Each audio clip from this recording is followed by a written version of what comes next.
Pertanyaannya, how to stay relevant? Bagaimana industri properti stay relevant di mana demand-nya itu juga sekarang semakin tergerus gitu ya. Tapi di satu sisi masalah housing loan juga masih begitu menjadi momok tersendiri. Masih banyak yang belum memiliki rumah. Seperti apa? Saya rasa seperti tadi dibicarakan mengenai otomotif ya.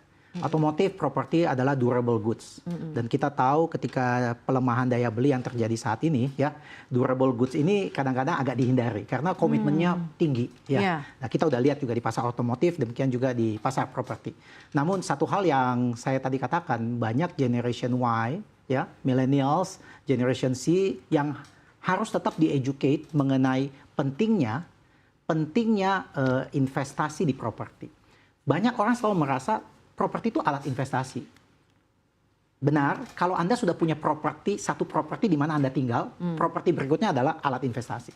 Namun banyak penduduk Indonesia saat ini, khususnya kalangan menengah, kalangan Gen Y, Gen Z yang tidak punya properti sama sekali dan mereka tidak merasa itu terlalu penting. Oleh sebab itu mereka shifting ya sewa aja gitu ya.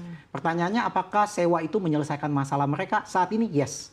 Tapi 5 to 10 years itu menjadi tantangan bagi mereka. Jadi kalau tidak diberikan edukasi yang tepat bahwa properti itu adalah alat di mana Anda bisa punya safe haven ya dengan keluarga Anda dan ini juga one day juga menjadi aset Anda ke depannya, itu nantinya generasi-generasi muda ini akan kehilangan pijakan sehingga mereka mencari investasi-investasi yang lebih cepat yang mungkin resikonya tinggi dan itu menurut saya cukup berbahaya kalau mereka tidak punya at least satu properti.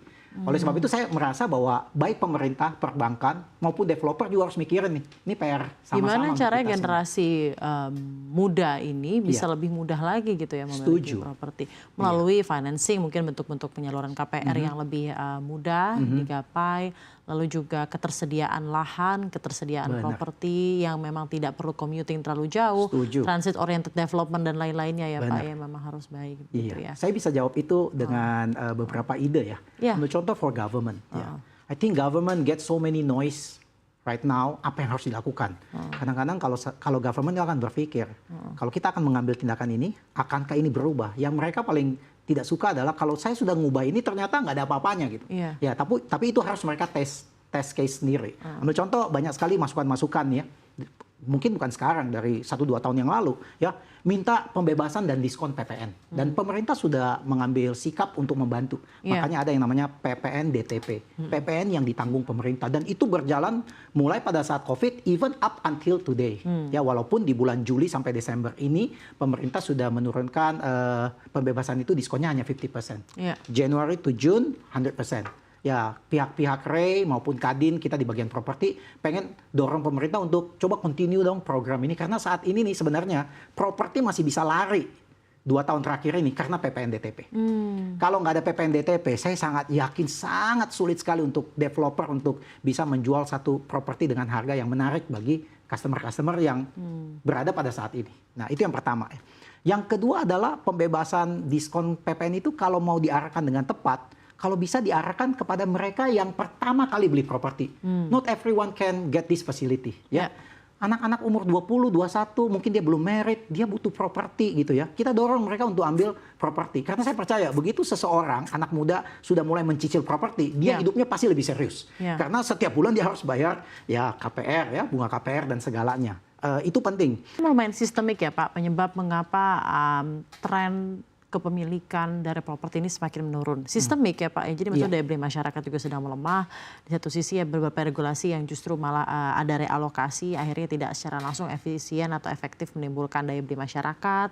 Di satu sisi juga ada bentuk-bentuk investment lagi yang dirasa lebih mudah untuk mendapatkan untung. Jadi memang ada bentuk-bentuk sistemik yang akhirnya menimbulkan ya property owning itu sepertinya tidak lagi menjadi tren, lebih kepada property leasing.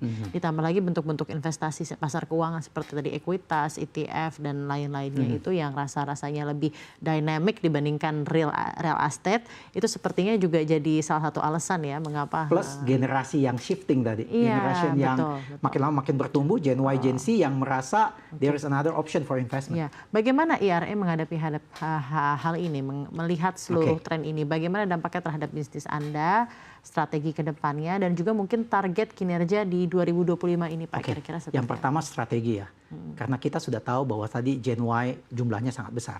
mau nggak mau untuk menjangkau mereka, kita menggunakan yang namanya social media dan digital. Yang anak-anak zaman sekarang pengen cepat. Anak-anak zaman sekarang ini sudah gadget, mereka udah gadget oriented. Mereka yang Gen Y itu adalah orang yang hidup di zaman internet sudah kenceng. Jadi kita kalau merekrut agent-agent yang baru, kita mesti memberikan mereka tools yang mereka bisa pakai. Dan mereka merasa nyaman jadi agent property. Bagi generation X seperti saya, jadi agent property itu membanggakan. Tapi bagi generation Y dan C ini merasa, gua nggak mau masuk ke bisnis-bisnis papa mama saya masuk ke bisnis mungkin yang lebih advance kayak finance dan segalanya. Padahal banyak orang bisa mendapatkan penghasilan yang baik di dunia ini.